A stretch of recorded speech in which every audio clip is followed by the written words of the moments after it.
கிறிஸ்துவுக்குள் பிரியமானவர்களே, கர்த்தராகிய இயேசு கிறிஸ்துவின் நாமத்தினால் உங்கள் அனைவருக்கும் என் அன்பின் வாழ்த்துதலை தெரியப்படுத்துகிறேன்.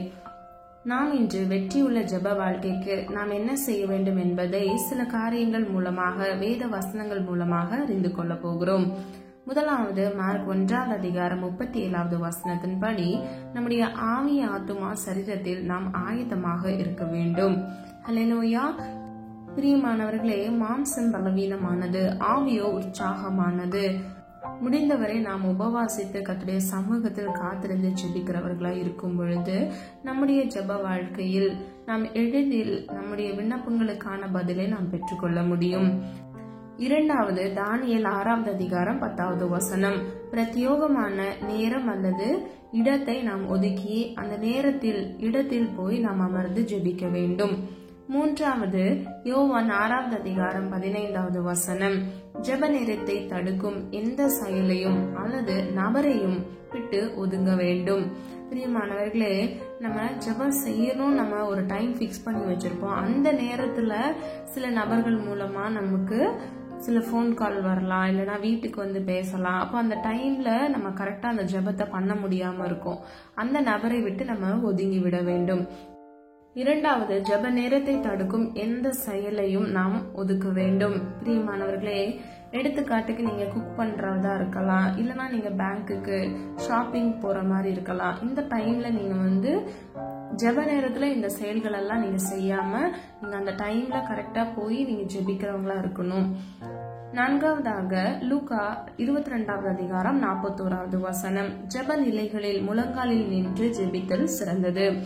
பிரியமானவர்களே, நம்ம ஜெபிக்கும் போது நார்மலா அமர்ந்து ஜெபிக்கிறதை காட்டிலும் முழங்கால் படியிட்டு ஜெபிக்கும் பொழுது அந்த ஜெபத்தில் வல்லமை இருக்கும். அந்த ஜெபத்தில் கர்த்தருடைய சமூகத்திலிருந்து எளிதில் நாம் பதிலை பெற்றுக்கொள்ள முடியும்.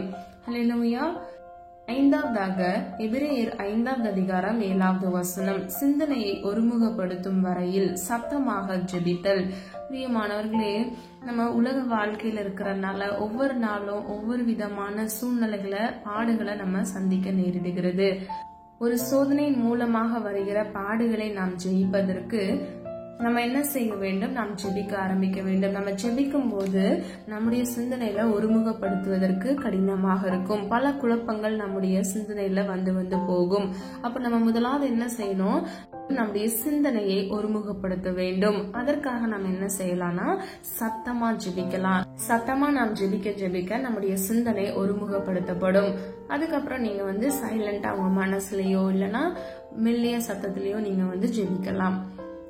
ஆறாவதாக, ஜெபத்திற்கு அதிகாலை நேரம் மிக சிறந்தது. பிரியமானவர்களே, அதிகாலையில் என்னை தேடுகிறவர்கள் என்னை கண்டடைகிறார்கள் என்று வேதம் சொல்லுகிறது.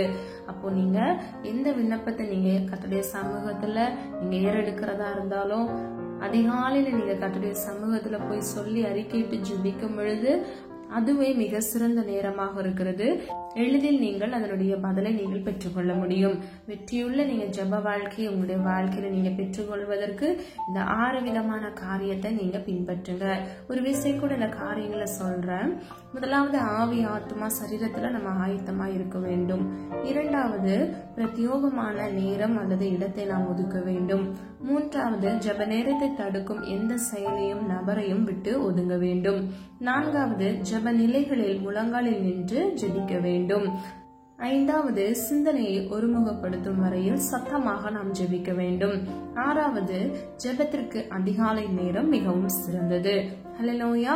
பிரியமானவர்களே, இந்த 6 விதமான காரியத்தை உங்களுடைய வாழ்க்கையில நீங்க நடைமுறைப்படுத்தினீங்கன்னா உங்களுடைய ஜெப வாழ்க்கையில நீங்க வெற்றியுள்ளவர்களாய் நீங்கள் மாற முடியும். ஹல்லேலூயா. நம்ம எல்லாரும் ஒரு மனதா ஜெபிக்கலாமா? அன்பின் பிதாவே, அப்பா, எங்களை கருத்துல ஒப்பு கொடுக்கிறோம். அறிந்து மறியாமல் செய்த தவறுகளை மன்னிங்க தகப்பனே. எங்களிடத்தில் அநேக குற்றங்கள், குறைகள் உண்டப்பா. ஆண்டவரே, வெற்றியுள்ள ஜெப வாழ்க்கைக்கு தேவையான காரியங்களை வேத வசனங்கள் மூலமாக அறிந்து கொள்ள எங்களுக்கு கிருபை செய்தீர் தகப்பனே. அப்பா, இந்த வசனங்களில் சொன்னது போல ஆவி, ஆத்துமா, சரீரத்தை நாங்கள் ஆயத்தப்படுத்த வேண்டும். பிரத்யோகமான இடத்தை நாங்கள் தெரிந்து கொள்ள வேண்டும். அப்பா, ஜெபத்துக்கு தடுக்கிற எந்த நபரையோ செயலையோ நாங்கள் அந்த நேரத்தில் செய்யாதபடிக்கு எங்களை காத்துக்கொள்ள எங்களுக்கு கிருபை தாங்க. முழங்கால் படியிட்டு அப்பா உங்களுடைய சமூகத்தில் ஜெபிக்க எங்களுக்கு கிருபை தாங்க. வேண்டிய பலனை எங்களுக்கு தாங்க. சத்துவம் இல்லாத உடைய பிள்ளைகளுக்கு சத்துவத்தை கட்டளையிடுங்க. கிருபையினாலும் அப்பா நன்மையினாலும் உடைய பிள்ளைகளை அலங்குறீங்க. சிந்தையை ஒருமுகப்படுத்த பிள்ளைகளுக்கு கிருபை செய்யுங்க தகப்பனே. இவ்வுலக வாழ்க்கையில் இருக்கக்கூடிய எல்லா குழப்பங்கள் பிரச்சனைகள் அப்பா இதை மேற்கொள்ள ஜெபத்தில் ஆண்டவரை காத்திருந்து அப்பா விடுதலையை சுதந்திரித்துக் கொள்ள பிள்ளைகளுக்கு இயேசுவின் நாமத்துடன் கிருபை செய்யுங்க தகப்பனே.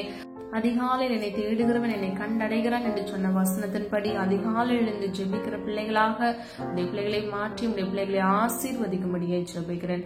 காத்துக்கொள்ளுங்க, பொறுப்படுத்திக் கொள்ளுங்க. உடைய நாம மாத்திரம் மகிமைப்படுவதாக. இயேசுவின் மூலம் ஜெபிக்கிறோம் பிதாவே, ஆமீன். God bless you. இந்த வீடியோ உங்களுக்கு பிடிச்சிருந்துச்சுன்னா லைக் பண்ணுங்க, சப்ஸ்கிரைப் பண்ணுங்க மற்றும் பெல் ஐகான் கிளிக் பண்ணுங்க.